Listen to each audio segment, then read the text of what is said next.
Welcome to DY news.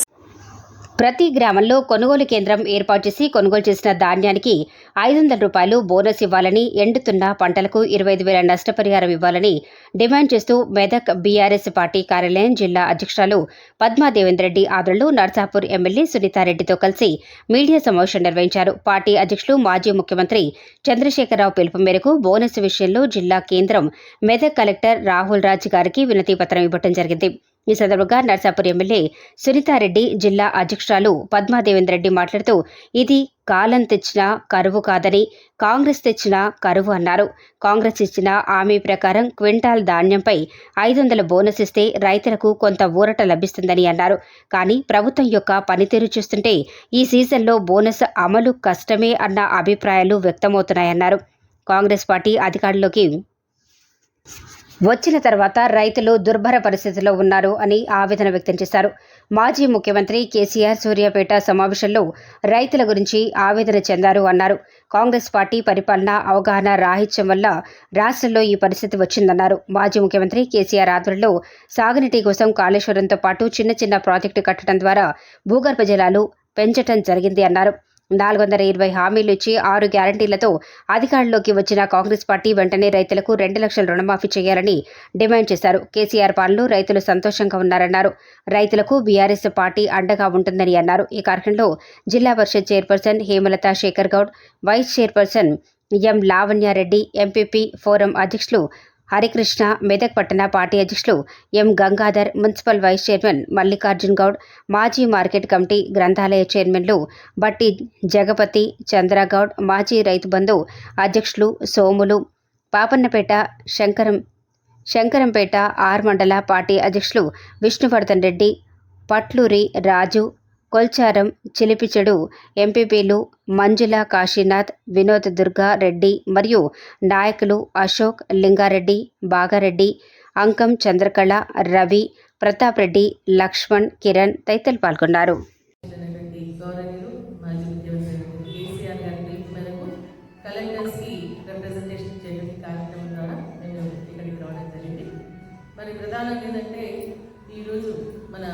Congress party అధికారంలోకి వచ్చిన తర్వాత రైతులకు కానీ లేదంటే ప్రజలకు ఇచ్చినటువంటి హామీలను కూడా 100 రోజుల్లో నెరవేర్చమని చెప్పి దాదాపు 4 నెలలు కావాల్సిన వారికి ఇచ్చినటువంటి హామీలను కూడా నెరవేర్చారు.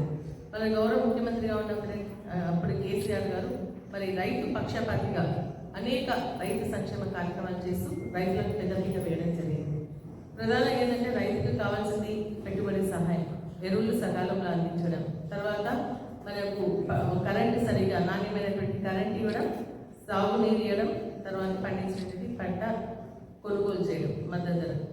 ఇవన్నీ కూడా ఆ రోజు ఎన్ని కష్టాలైనా కూడా రైతులే ప్రాధాన్యత తీసుకొని వారి సంక్షేమం కోసం పెద్దపీట వేయడం జరిగింది. కరెంట్ ఒక్క నిమిషం కూడా పోకుండా 24 గంటలు నాణ్యమైనటువంటి కరెంట్ ఇవ్వడం జరిగింది.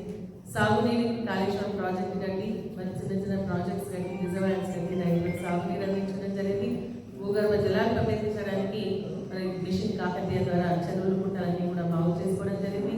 తర్వాత రైతు పెట్టుబడి సహాయం కింద ఎకరాకు ఫస్ట్ 8,000 ఇచ్చి, తర్వాత 9,000 ఇచ్చి, 10,000, ఇప్పుడు 12,000 ఇస్తున్నాను. నర్సాపూర్ శాసనసభ్యులు లక్ష్మణ్ గారికి, జిల్లా పరిషత్ చైర్మన్ గారికి, ఎంపీపీలకు, జడ్పీటీసీలకు, ముఖ్య నాయకులకు, పార్టీ ప్రెసిడెంట్లకు, అందరికీ కూడా పేరు నమస్కారాలు. గౌరవ కేసీఆర్ గారు తెలంగాణ రాష్ట్రాన్ని సాధించి 14 సంవత్సరాలు పోరాటం చేసి తెలంగాణ రాష్ట్రాన్ని సాధించిన తెలంగాణలో గతంలో రైతాంగం ఇబ్బంది పడ్డది కాబట్టి ఆ ఇబ్బందులన్నీ ఉండకుండా ఉండాలి, రైతులను కాపాడుకోవాలి. దేశానికి వెన్నెముక రైతు, ఆ రైతు బాగుంటేనే రాష్ట్రం బాగుంటుంది, దేశం బాగుంటుందనే ఉద్దేశం కొద్దీ గౌరవ కేసీఆర్ గారు రైతాంగం పట్ల మక్కువతో, స్వయంగా రైతే కాబట్టి రైతు కష్టాలు తెలిసిన వాడు కాబట్టి తెలంగాణ రాష్ట్రం రాగానే వెంటనే మన రాష్ట్రాన్ని పట్టి పీడిస్తున్న కరెంటు సమస్యను తొలగించి 24 గంటలు కరెంటు నాణ్యమైన కరెంట్ ఇచ్చింది. అప్పుడు మాట్లాడారు వీళ్ళందరూ కూడా. అప్పుడు ప్రతిపక్షంలో ఉండి తెలంగాణ రాష్ట్రం వచ్చిన తర్వాత రాష్ట్రంలో పొత్తు లేదు, రాష్ట్రం దేశంలో పొత్తు లేదు అని మాట్లాడడంలో మాత్రం మించిపోయిండు. అప్పుడు మాట్లాడారు ఇది ఏమైనా కరెంట్ 24 గంటలు అన్నారు. కానీ గౌరవ కేసీఆర్ గారు 24 గంటలు నాణ్యమైన కరెంట్ ఇచ్చిండ్రు. రైతులు పెట్టుబడికి అప్పుల పాలవుతుండ్రు, ఇప్పటికే అప్పులలో ఉన్నారు, ఇబ్బంది పాలవుతుండ్రు. కాంగ్రెస్ పాలనలో, టీడీపీ పాలనలో నానా అవస్థలు పడ్డారు కాబట్టి తెలంగాణ రాష్ట్రాన్ని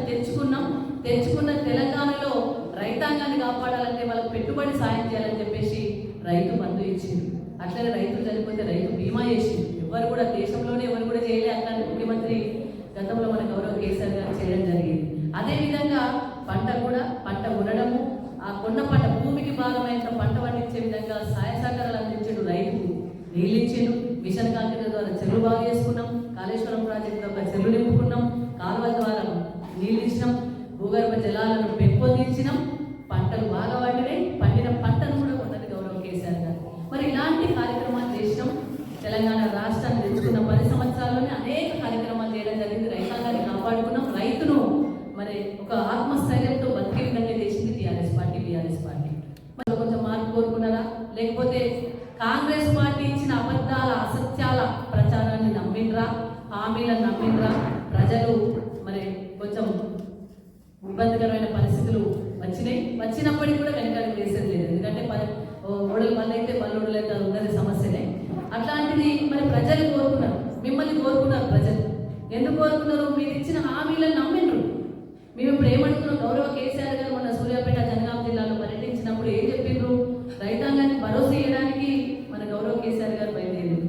ఆ భరోసా ఎట్లా అంటే, నేను ఉన్నప్పుడు బాగా చేసినాం, మరి ఎన్ని కార్యక్రమాలు చేసిన దురదృష్టమో ఇబ్బందో మరి ఓడిపోయినాం, అయినప్పటికీ కూడా మీకు అండగా ఉంటామని చెప్పేసి కేసీఆర్ గారు బయలుదేరింది. మేము ఏమడుగుతున్నామంటే, కేసీఆర్ గారి ఆదేశాల మేరకు మేమందరం కూడా రైతాంగ పక్షాన్ని నిలబడి మేము ప్రశ్నించే గొంతుకు అవుతున్నాం. ఎందుకంటే మీరు ఏం హామీ ఇచ్చిండ్రు? డిసెంబర్ 9 వరకు 2 లక్షల రుణమాఫీ అన్నారు, రైతులు సంబరపడ్డారు, మీరు ఓట్లేసిండ్రు. 2 లక్షలు అయినాయి కదా అని మీరు ఇచ్చిన మాటనే కదా. మీరు ఇచ్చిండ్రు, తెచ్చుకొని డిసెంబర్ 9 నేను ఇస్తున్నా అయిపోతా అన్నారు. ఏమైపోయింది? డిసెంబర్ 9 పోయి 3 నెలలు దాటింది, అయినా ఇప్పటి వరకు ఒక పైసా వాళ్ళేది. రైతు బంధు విషయానికి వస్తేనైతే ఎకరం అనుకుంటే 3 ఎకరాల వరకు 4 ఎకరాల వరకు వేసిండ్రు, చేతులు ఎత్తేసిండ్రు. మరి అదేవిధంగా మొన్న పంటకు బోనస్ ఇస్తారని సంబరపడ్డారు, ఖరీఫ్ పంటకు బోనస్ ఇస్తారని చెప్పేసి సంబరపడ్డారు రైతాంగం. ఏది మీ 500 బోనస్? మేము ఏమడుగుతున్నామంటే, మీరు ఇచ్చిన హామీలు రైతాంగం ఎదురు చూస్తుంది, మీరు ఇచ్చిన హామీలు నిలబెట్టుకోలేకపోతున్నారు. బోనస్ ఇవ్వండి. మొన్న ఖరీఫ్ ఇయ్యలే, వానకాలం పంటకి ఎండాకాలం పంట వచ్చింది, ఇప్పుడు ఇవ్వాలి బోనస్. ఒకరు ఇస్తామంటారు, ఒకరు ఇవ్వమంటారు, ఒకరు పంట నష్టపరిహారం ఇస్తామంటారు, ఒకరు ఇవ్వమంటారు. పంటలు ఎండిపోతున్నాయి, కరెంట్ ఇవ్వలేక, భూగర్భ జలాలు ఎండిపోయి, కాలువలు మెయింటైన్ చేయలేక, నీళ్లు సరైన సమయంలో ఇవ్వలేక పంటలన్నీ ఎండిపోతున్నాయి. మరి ఎండిపోయిన పంటకు ఒకరు నష్టపరిహారం ఇస్తామంటారు, ఒకరు ఇవ్వమంటారు. కరెక్ట్గా చెప్పండి. మళ్ళీ ఇంకోరు మాట్లాడుతున్నారు. రేవంత్ రెడ్డి గారు ఏం మాట్లాడుతున్నారు? ఈ ఎంపీ ఎన్నికలు వచ్చినాయి కాబట్టి ఇది రెఫరెండం, నా 100 రోజుల పరిపాలనకు రెఫరెండం అంటున్నారు. ఇది మన రెఫరెండం అంటే మీ బోనస్ ఏది అంటే? ప్రజలు కూడా దయచేసి ఆలోచించాలి, రైతాంగం ఆలోచించాలి. ఏం మాట్లాడుతుంది కాంగ్రెస్ పార్టీ అంటే, ఎంపీ ఎన్నికలలో ఓట్లేసి మేము మంచి పరిపాలన చేస్తున్నాం అంటున్నారు. ఏం చేసిండ్రు? రుణమాఫీ జరిగిందా? రుణమాఫీ జరిగితే 2 లక్షల రుణమాఫీ జరిగితే ఓట్లేని వాళ్ళు. అదేవిధంగా 500 బోనస్ ఇచ్చిందా? బోనస్ ఇస్తే ఓట్లేని వాళ్ళు. 2000 పెన్షన్ 4000 చేసిందా? పెద్ద మనుషులు చేస్తే ఏంటి? రైతు బంధు సరిగా చేసిందా? కరెంట్ సరిగా ఇస్తుందా? ఏది చేయలేదు. ఏది చేయకుండా రైతాంగాన్ని ఇబ్బంది పెట్టి కేసీఆర్ పాలనలో 10 సంవత్సరాలు రైతు సంతోషంగా ఉన్నాడు, రైతు సుభిక్షంగా ఉన్నాడు, పంటలు బాగా పండినాయి, భూమి భారమైనంత పంట పండింది, పంట కొని పైసలు రైతాంగానికి ఖాతాలో వేసినాం. వాళ్ళకి అప్పుల పాలు కాలే, ఇబ్బంది కాలే. కానీ ఇప్పుడు పంటను కాచుకుంటున్నారు. పంట ఎండిపోయి ఏం చేయాలో అర్థం కాక, పెట్టుబడి వెళ్ళక, పెట్టుబడి రాక, కరెంట్ లేక, నీళ్లు లేక కోసపడుతూ ఇబ్బందికరమైన పరిస్థితులు రైతాంగం ఉంది. ఆదుకోమంటున్నాం. మరి ఎంపీ ఎలక్షన్లలో మీకు ఓటు తీయాలి. కాంగ్రెస్ పార్టీకి ఇన్ని కష్టాలు తెచ్చిన రైతాంగానికి. అందుకే గౌరవ కేసీఆర్ గారు ఈ రాష్ట్రంలో ఉన్న ప్రతి జిల్లా హెడ్ క్వార్టర్లో కలెక్టరేట్ దగ్గర ఒక రిప్రజెంటేషన్ ఇస్తున్నాం. మౌనంగా ఉన్న 100 రోజులు మీ పరిపాలన, మీరు ఇచ్చిన హామీలు నెరవేరుతాయని చూసినాం. ఇప్పటి వరకు ఓపిక పట్టిన మౌనంగా ఉన్నాం. కానీ ఇప్పుడు ఊరుకునే ప్రసక్తి లేదు. రైతులు కష్టపడుతుంటే, రైతుల కళ్ళల్లో కన్నీళ్లు చూస్తే, రైతుల గుండె బరువెక్కితే మేము ఊరుకునే ప్రసక్తి లేదు. రైతుల పక్షాన్ని నిలుస్తాం, రైతులకు బాసటగా నిలుస్తాం, రైతులకు ఇబ్బంది పడకుండా చూసే విధంగా తప్పకుండా గొంతుకై విప్పుతాం, ప్రశ్నిస్తే మీరు కేసులు పెడతారు, ప్రశ్నిస్తే భయభ్రాంతులకు గురి చేస్తారు, ప్రశ్నిస్తే మీరు అన్ని రకాల ఇబ్బందులు పెడతారు. అయినా భయపడేది లేదు. రైతాంగం కోసం భయపడం, ప్రజల కోసం భయపడం, ప్రజల కోసం గొంతుకై ప్రశ్నిస్తాం. తప్పకుండా మేము ఒక రిప్రజెంటేషన్ కలెక్టర్ గారికి ఇప్పుడు ఇవ్వబోతా ఉన్నాం. బోనస్ ఇవ్వాలి, పంట నష్టపరిహారం ఇవ్వాలి. అదేవిధంగా పంటలు ఎండుతున్నాయి, దయచేసి పంటలు ఎండుతున్నాయి, కరెంటు సరిగా ఇవ్వండి, కరెంటు మంచి ఇవ్వండి. నాణ్యమైన కరెంట్ ఇవ్వండి. మిమ్మల్ని నమ్మి ప్రజలు ఓట్లేసిండ్రు, దాన్ని నిలబెట్టుకోండి. ఎంపీ ఎలక్షన్స్ వస్తున్నాయి, నా రెఫరెండం అని మీరు మాట్లాడుతున్నారు. మరి ఎంపీ ఎలక్షన్లలో ప్రజలు తప్పకుండా మీకు తగిన గుణపాఠం చెప్తారు. ఎందుకంటే ఏ హామీ నెరవేరలేదు. రుణమాఫీ కాలే, కరెంటు కాలే, 500 బోనస్ ఇస్తాను మీరు ఒప్పుకున్నారు. ఏది 500 బోనస్? ఇప్పుడు ఒకరు మాట్లాడుతున్నారు 500 బోనస్ సీఎం వచ్చే పంటలు ఇస్తామంటున్నారు, లేకుంటే 2 పంటల తర్వాత ఇస్తామంటున్నారు. ఏంది రైతాంగం అంటే? ఎందుకంత చులకన మీకు? గతంలో తెలంగాణ రాష్ట్రం రాకముందు కూడా కాంగ్రెస్ టీడీపీలు రైతులను చులకన చేసిండ్రు, కరెంట్ ఇయ్యలే. మీకు రైతులంటే చులకన.